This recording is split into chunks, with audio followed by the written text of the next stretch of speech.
Bismillah. Assalamualaikum Ustaz, bagaimana kedudukan mazhab dalam Islam? Apakah kita wajib bermazhab?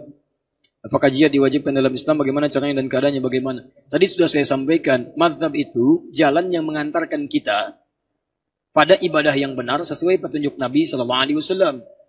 Antum kalau tidak bermazhab, bagaimana bisa berislam dengan baik? Jadi mazhab itu bukan kelompok, mazhab itu pilihan dalam mengamalkan ajaran-ajaran Nabi SAW. Misal begini, saya ingin kembali pada Al-Quran dan Sunnah. Pertanyaan saya, bagaimana cara antum mengambil Sunnah? Sunnah itu dari Nabi. Antum pernah ketemu Nabi? Mimpi aja belum tentu ketemu Nabi.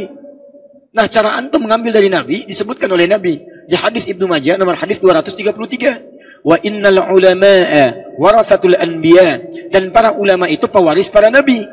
Para ulama ketika mengajarkan kepada kita menyampaikan ajaran-ajaran dari Nabi. Ada 9 jilid yang syarah Imam An-Nawawi. Cari jilid yang pertama halaman 119, posisi paling kiri sebelah atas. Terbitannya Darul Hadis. Warnanya biru dongker, cetakan tahun 2002. Saya belinya di Kairo tanggal 26 Juli tahun 2006 di belakang Husainiyat. Harganya masih 450.000 pada saat itu. Lihat, Imam Muslim di antara penulis kitab sahih, orang alim. Dan beliau juga menyampaikan dalam satu babnya, Babul Isnadi Minad Din.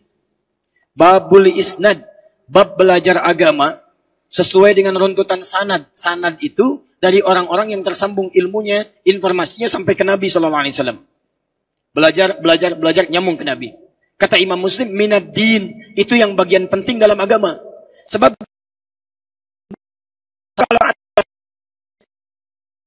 ada dari orang yang sama dengan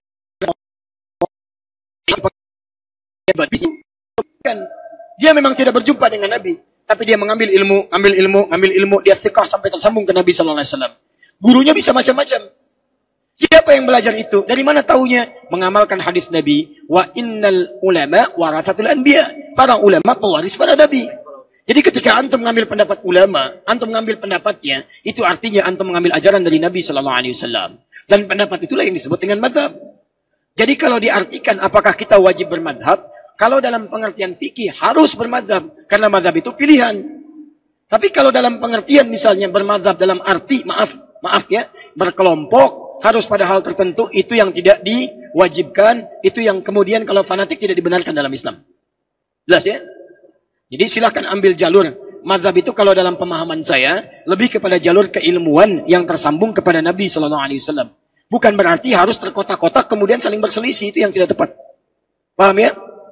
Baik. Antum kenal Imam Al-Bukhari?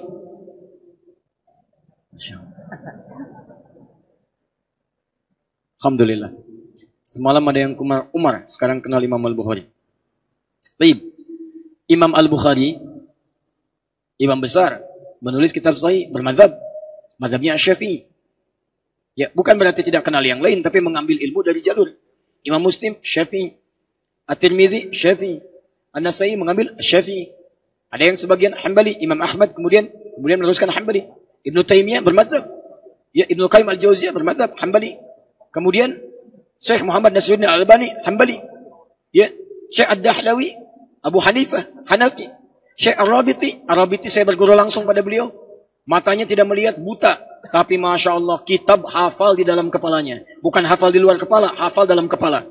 Dengan titik-titiknya. Kami pernah membaca kitab. Begitu teman kami membaca, dia koma. Kata Syekh kami, dia titik, maaf. Laisatin nuqta al-fasilah. Itu bukan titik, itu koma. Kata kawan kami, Syekh, maktabina al-fasilah. Di sini, maktabina nuqta. Tertulis di sini, titik. Kata Syekh kami, bukan. Itu cetakan yang berapa? Sekian. Yang benar rujuk pada cetakan sekian. Halaman sekian, paragraf sekian, baris sekian. Itu sebelah sekian. Hurufnya paling sekian. Beliau itu, saking dalamnya belajar, sampai buta matanya. Antum masih bisa melihat berapa yang dipelajari.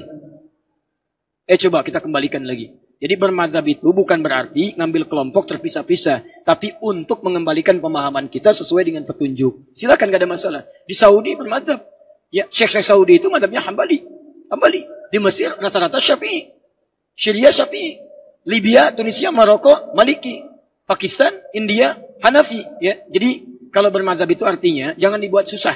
Artinya kita ingin kembali pada tuntunan yang benar, tapi tidak boleh fanatik dalam mazhab. Nah, mungkin kalau wacana memang takbir itu saya tulis sengaja, saya bacakan persis teksnya.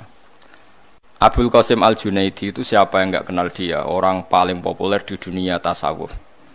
Namanya Abul Qasim Al-Junaidi. Sehingga jadi definisi ahli sunnah dalam konteks modern, konteks kekinian, konteks sing sakwise Imam Syafi'i ini mun disebut modern. Buatan modern sing ala kita ndak.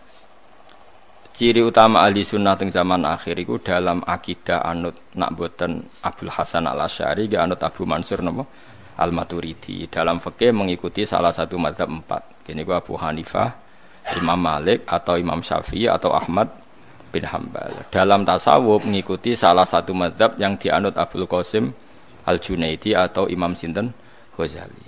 Itu mengapa menjadi definisi begitu? Karena dulu ngene-ngene wadah ormas sing nentang firqah teng Arab kata sing nentang. Iku takrif apa Nabi ra tau ngendikan ngono. Kamu itu ndak usah terjebak dengan omongan mereka bahwa Nabi tidak pernah ngendikan definisi ahlu sunnah jamaah seperti itu. Ya tentu Nabi tidak akan ngendikan seperti itu. Zaman Nabi kan belum ada Imam Ghazali, belum ada Abul Qasim Al-Junaidi. Tapi kita percaya dengan definisi seperti itu. Karena kita tetap percaya ahli sunnah adalah orang yang kata Rasulullah ma ana alihil yauma wa ashabi, orang yang mengikuti perilaku saya dan mengikuti para sahabat saya. Itu teks yang dikatakan Nabi. Lalu kenapa kita menyebut imam-imam kita, sanad-sanad kita? Karena kalau kita tidak menyebut, pertanyaannya adalah kamu kok tahu kalau sahabat melakukan itu kata siapa? Kata guru saya. Kan kamu tidak bisa langsung mengatakan kata Nabi. Leo Nabi rawimu sapa? Imam Bukhari. Imam Bukhari ku sapa? Murid Imam Syafi'i. Imam Bukhari itu periodenya setelah Imam Syafi'i. Saya hafal sanadnya Imam Bukhari sampai Rasulullah. Saya punya sanad saya sampai Imam Bukhari. Sehingga kita mau tidak mau harus nyebut ulama. Misalnya kita takoki, kowe roh Amerika, gak roh. Kok roh nang Amerika ono delok ning TV. Wong TV e mbok dadekno sanad kok Imam Syafi'i ora ono sanad. Kowe kok roh nak ketua DPR tersangka jari sapa? Jari TV. Sanatem kok di TV. Kowe ora iso roh dhewe. Ora mungkin kowe roh KPK pas nyidang. Saiki tak takoki, Nabi dawuh ngene, ora usah ulama, Nabi langsung. Kowe kok roh nak Nabi dawuh ngono? Kape muni liwat ngipi kok Dimas Kanjeng kowe. Gelem ra gelem kowe kudu nyebut guru. Mulane ana tradisi nyebut sanad, disebut nyebut ulama. Tapi santri-santri saiki ya kadang goblok, ana wong ngomong ngono. Enggak ada ulama yang penting Nabi. Ulama itu bisa salah, kalau Nabi tidak bisa salah. Lah kok ora ana Nabi ra tau salah jare sapa? Jare ulama. Lah kok jare ulama, jare ora percaya. Mana nak goblok kok aja nemen-nemen. Goblok aja-aja. Kulo yo gumun mbek wong modern. Goblok kok nganti ngono iku piye? Sanate ku piye? Makanya masyhur dalam ilmu thariqah, ilmu hakikat, masyhur itu pepatah. Laula murabbi lama arafna rabbi, walau lal ulama lama arafnal anbiya.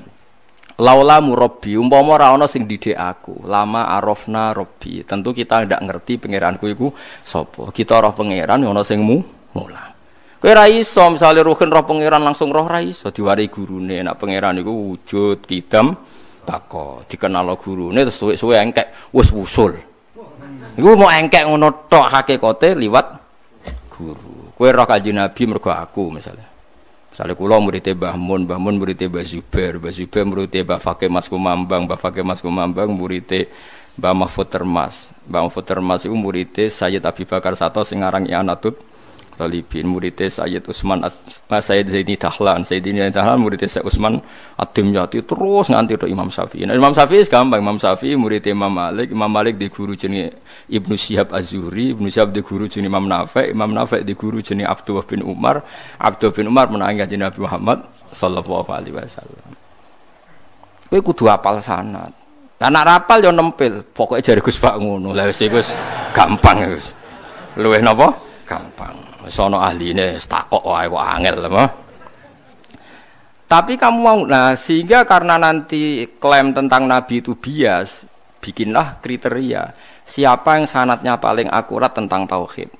Kita menyebut Abul Hasan Al-Asy'ari sama Abu Mansur Al-Maturidi. Siapa yang paling akurat dalam sanad ilmu tasawuf? Kita menyebut Abdul Qasim Al-Junaidi dengan Imam Ghazali. Siapa yang paling akurat dalam sanad fikih? Kita menyebut misalnya Abu Hanifah. Siapa urutannya? Imam Malik. Imam siapa? Syafi'i, Ahmad bin Hanbal. Ini sesuai periode. Karena wulidas Syafi'i yauma mata Abu Hanifah. Imam Syafi'i itu lahir ketika hari kematian Abu Hanifah. Kila seperti itu. Yang jelas tahunnya sama. Sehingga kita harus nyebut Abu Hanifah dulu karena paling senior, paling awal.